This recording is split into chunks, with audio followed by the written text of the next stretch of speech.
सैनिक ब्रिज की तरह जो है ना खतरनाक ही लग रहा है।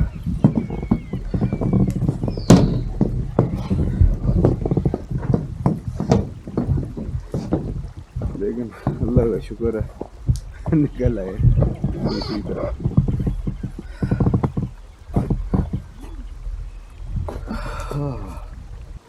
मेरा ख्याल है करतब नहीं करते, ऐसे ही कोई नया काम हुआ हो।